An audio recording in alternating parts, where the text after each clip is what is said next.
बिस्मिल्लाहिर्रहमानिर्रहीम। अस्सलामु अलैकुम। नसू एक औरत नुमा आदमी था, बारीक आवाज़, बगैर दाढ़ी और नाजुक अंदाम मर्द था। वो अपनी ज़ाहिरी शक्ल सूरत से फ़ायदा उठाते हुए ज़नाना हमाम में औरतों का मसाज करता और मैल उतारता था। कोई भी इसकी हकीकत नहीं जानता, सभी इसको औरत समझते थे। ये तरीका इसके लिए ज़रिए मुआश भी था और औरतों के जिस्म से लज़्ज़त भी लेता रहा। कई बार ज़मीर के मलामत करने पर इसने इस काम से तौबा भी की, लेकिन हमेशा तौबा तोड़ता रहा। एक दिन बादशाह की बेटी हमाम गई। हमाम और मसाज करने के बाद पता चला कि इसका हीरा खो गया है। बादशाह की बेटी ने हुक्म दिया कि सबकी तलाशी ली जाए। सबकी तलाशी ली गई, हीरा नहीं मिला। नसूर रसवाई के डर की वजह से एक जगह छुप गया।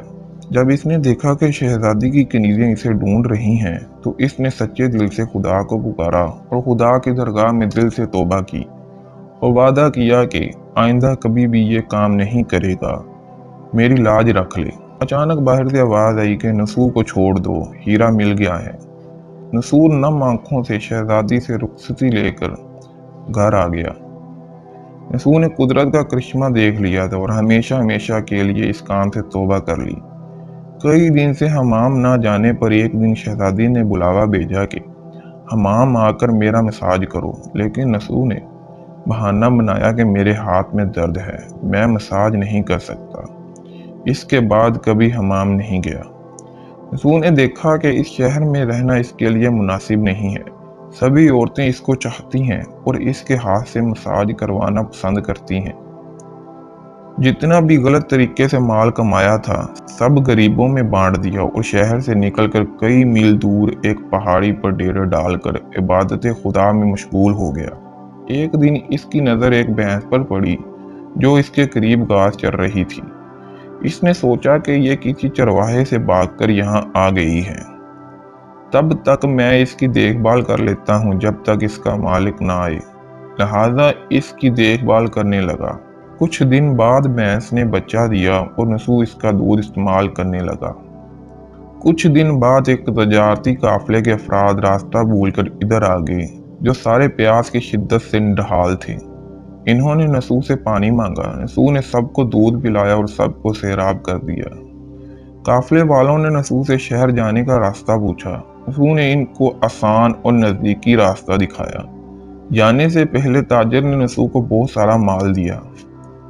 नसूर ने इन पैसों से वहाँ कुआं खुदवाया।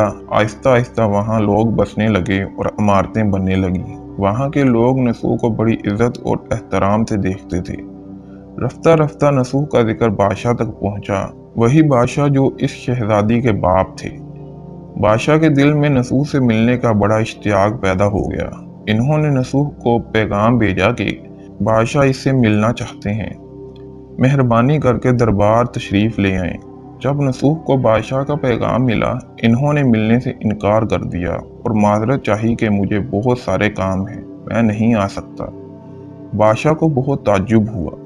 इन्होंने कहा कि अगर नसूर नहीं आ सकते, हम खुद इसके पास जाएंगे। जब बादशाह नसूर के इलाके में दाखिल हुए, खुदा की तरफ से मुल्कुल मौत को हुक्म हुआ कि बादशाह की रूह कब्ज़ कर ले। इस ज़माने की रस्म और रवाज के मुताबिक और बादशाह को नसूर से मिलने की वजह से लोगों ने नसूर को तख्त पर बिठाया। नसूर ने अपने मुल्क में अदल व इंसाफ का निज़ाम कायम किया और इसी शहजादी से शादी कर ली। एक दिन नसूर तख्त पर बैठकर लोगों की दाद रसी कर रहा था। एक शख्स हाजिर हुआ और कहने लगा, कुछ साल पहले मेरी भैंस गुम हो गई थी, आपकी अदालत से अपनी भैंस का तलबगार। नसूर ने कहा कि तुम्हारी भैंस मेरे पास है, आज जो कुछ मेरे पास है वो तुम्हारी भैंस की वजह से है। नसूर ने हुक्म दिया कि इसके सारे माल और दौलत का आधा हिस्सा भैंस के मालिक को दिया जाए। वो शख्स खुदा के हुक्म से कहने लगा, ऐ नसूर जान लो, ना मैं इंसान हूँ और ना ही वो जानवर भैंस है, बल्कि हम दो फरिश्ते हैं, तुम्हें इम्तिहान करने के लिए आए थे। ये सारा माल और दौलत तुम्हारे सच्चे दिल से तौबा करने का नतीजा है। ये सब कुछ तुम्हें मुबारक हो। वो दोनों फरिश्ते नज़रों से गायब हो गए। इसी वजह से सच्चे दिल से तौबा करने को तौबा नसूह कहते हैं।